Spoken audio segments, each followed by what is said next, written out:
Il a subi l'esclavage, le colonialisme, la pauvreté, le racisme, le néocolonialisme, mais aujourd'hui, malgré toutes ces blessures, une nouvelle histoire s'écrit. Une histoire où l'Afrique et tout le monde noir lèvent la tête et inventent l'avenir grâce à la technologie. Mis à part ses ressources naturelles comme l'or, le diamant, le cobalt, etc., l'Afrique a désormais quelque chose de plus à offrir.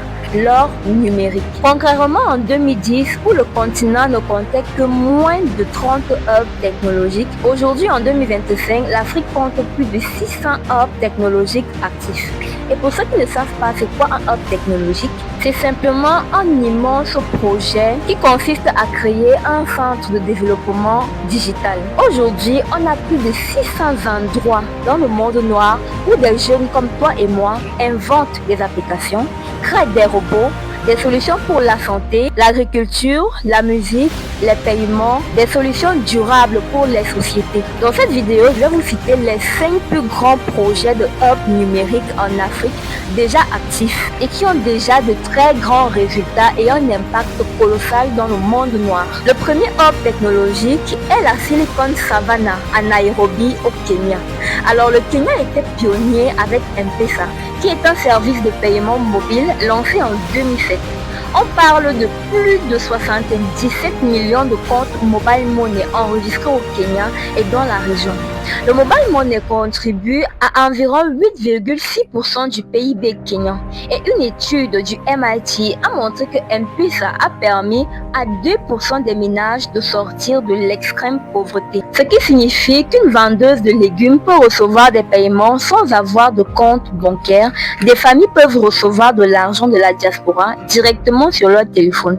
Les paysans également peuvent payer des engrais et des semences sans cash. Le Kenya est ainsi devenu le modèle mondial de la finance digitale.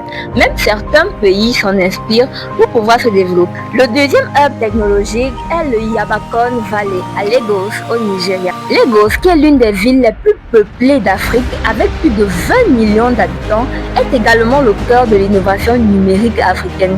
Le Nigeria compte aujourd'hui plus de 2000 startups actifs et en 2024, les startups nigérianes avaient levé plusieurs centaines de millions de dollars en investissement. Ce hub technologique a créé des licornes nigérianes telles que Flutterwave qui fait dans les paiements et valorisé à plus de 3 milliards de dollars.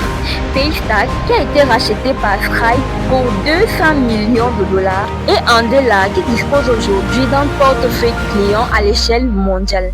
Le Nigeria a prouvé à suffisance qu'un pays africain peut produire des géants mondiaux de la tech capables de rivaliser avec les meilleurs. Le troisième hub technologique se trouve en Afrique du Sud. En effet, l'Afrique du Sud a un écosystème très diversifié.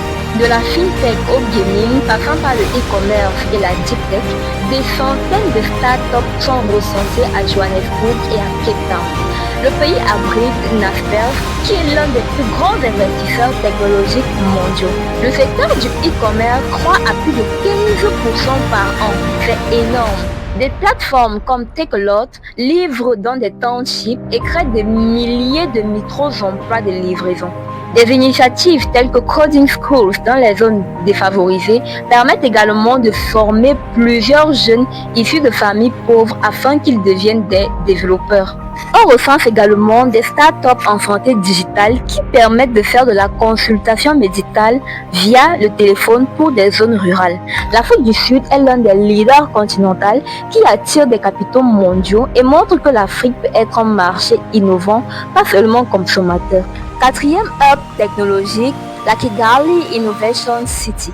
Avec l'université Carnegie Mellon Africa, le Rwanda forme des centaines d'ingénieurs africains capables de rivaliser avec la Silicon Valley. Oui, rien que ça. On n'a pas dit qu'il y a les ingénieurs africains. Or, ce petit pays sorti d'un génocide a choisi de miser sur la technologie comme moteur de développement. Le projet Kigali Innovation City est prévu pour coûter 2 milliards de dollars d'investissement. Et la croissance économique du Rwanda est de 7 à 8% par an ces dernières années. Ce projet, qui est la construction d'une ville entièrement dédiée à l'innovation, permettra de former de jeunes Rwandais sans quitter le continent. Les entreprises locales testent d'ailleurs déjà des drones pour livrer des médicaments dans les villages reculés. Le gouvernement met également en place le e-government qui permet de délivrer des certificats et des services accessibles par mobile. D'ailleurs, c'est exactement ce que le Sénégal a lancé récemment.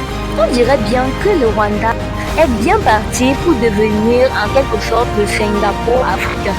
Le 5e hub technologique se trouve au Sénégal. C'est le Diamniadio Digital Park. J'espère que j'ai bien prononcé. Mes amis sénégalais, excusez-moi.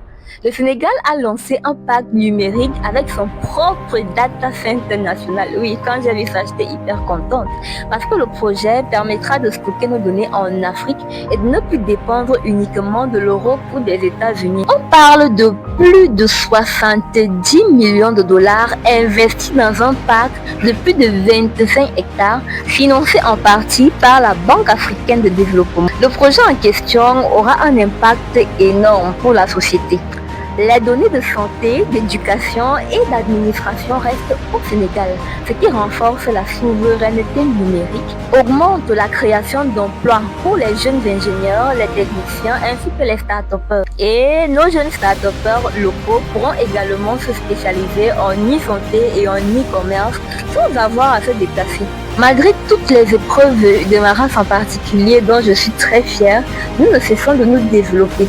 Aujourd'hui, nous avons le code, des hubs, des data centers et des cerveaux. Et chaque hub qui s'ouvre est une petite victoire afin de rattraper le retard accumulé. L'Afrique et le monde noir en général sont en train d'écrire un nouveau chapitre, celui où nous arrêtons d'être des victimes de l'histoire et dans lequel nous devenons des créateurs d'emplois, des créateurs de richesses, des créateurs du digital. Merci d'avoir suivi la vidéo jusqu'à la fin. J'espère qu'elle vous a plu. J'espère que vous avez appris quelque chose de nouveau. Si les thématiques technologiques t'intéressent, n'hésite pas à t'abonner. Active la cloche de notification pour ne manquer aucune de mes prochaines vidéos. Et je te dis à la semaine prochaine pour de nouvelles actualités.